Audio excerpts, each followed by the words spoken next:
Ito po, naglalakad-lakad po ako dito.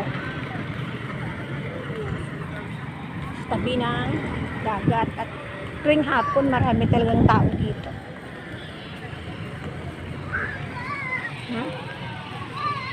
Ayan. Hanggang doon sa dulo.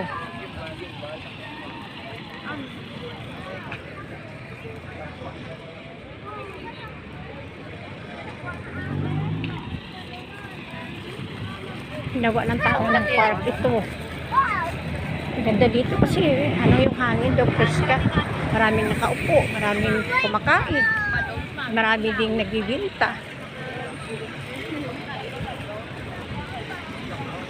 Doon sa kabila may titinda rin ng street food.